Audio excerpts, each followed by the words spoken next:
Hi, welcome to Business Basics for Startups. My name is Rich Gannon. I'm a business advisor with the Great Falls Development Authority and the Montana Small Business Development Center.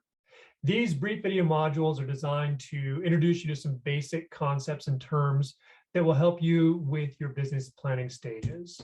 This is module 1. We're going to be covering 2 of the most important considerations when researching the feasibility of starting a business, and those are customers and costs. But before we talk about customers and costs, let's briefly talk about the initial stages of planning a business. So it really kind of falls into 3 sections. There's the pre-idea stage. This is where you have an idea kind of rolling around in the back of your head, but you really haven't done anything about it yet. Stage 2 is the ideation and planning stage. This is where you may have actually started putting pen to paper and writing some form of a business plan or doing financial projections. And then phase 3 is your early stage and launch. So understanding where you're at along this spectrum will help you figure out why defining your customers and costs comes before actually launching the business. And it should be noted that we are assuming that you're already kind of in that phase 2 area where you've already got some business idea in mind. Some people come into entrepreneurship, they don't even have a business idea in mind, they just want to be an entrepreneur. We're assuming that you have made it past that stage and you actually have some idea of what you want to start. So with that being said, let's take a look at the market, also known as customers.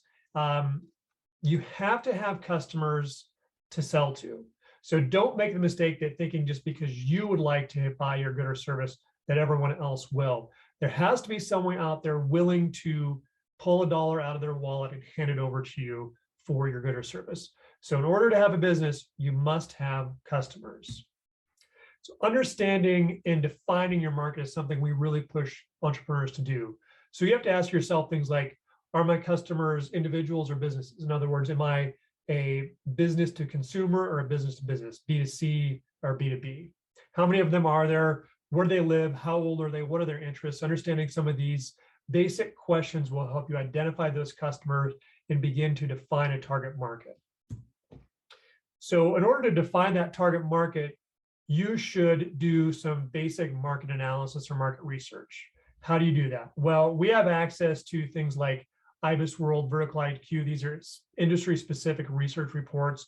There's also a lot of free online data out there. You can go to the US Census Bureau. Our website, the GFDA website, has some really great demographic tools. US Bureau of Labor Statistics. Google Trends. This is a thing on Google where you can actually search to see if people are searching for your type of good or service. And then finally, Facebook. This really is a marketer's dream. You could take a look at similar companies, take a look at the people who have liked those companies and begin to develop some form of a customer base or a target market. You could do also what's known as primary market research. So this is just a fancy way of, just getting out on the street and seeing what's going on. Sit outside a competitor and count heads. Sit at an intersection where you're thinking about locating your business with a counter and count the number of cars that pass by every day. You could secure letters of intent from the early adopters. So maybe your first 10 customers or 5 customers, you go out there and you ask them to write a letter and say, yes, we would buy what you're selling. You could do Facebook or social media surveys. I had a business owner who said that was one of the biggest single things she could have done was to do a basic Facebook survey of people to ask, hey, what about this concept? Would you like it? Do you think it would work in this town? And you can also just ask questions of friends, family, neighbors, et cetera. Would you buy this good or service? After you've made some of those basic assumptions, we'd like you to develop at least one customer persona. So we have a worksheet here. It's linked on this website. This is the customer persona worksheet from Growth Wheel. And it really helps you define that target market, that customer, and give them some attributes. So we'd like you to actually take some time and do this for at least one of your customers, not one of your individual customers, but one of your customers broadly defined. So to review, you can't have a business if you don't have customers. So take some time to identify who they are through market research. Now let's talk about costs. So to calculate your startup costs, we'd like you to divide your costs into two basic categories. Those are one-time startup costs and ongoing monthly costs. Use our spreadsheet to help you do this. We have developed a spreadsheet. Simply divide your costs in these two buckets. So one-time startup costs, these would be things like last month's rent, security deposit, your startup inventory. Maybe you're going to spend a bunch of money on advertising initially for a grand opening. And finally, also your asset purchases. So equipment, building, land, furniture, fixtures, etc.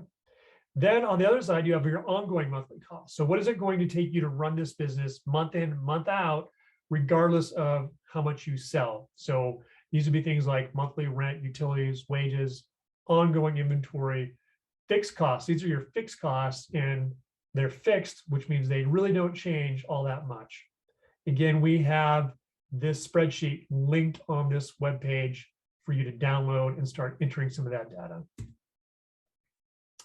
Hey, thank you for watching our customers and costs videos. Be sure to check out the rest of the videos in this startup module series. Be sure to take a look at all the resources I mentioned in this video. And once again, thank you for watching.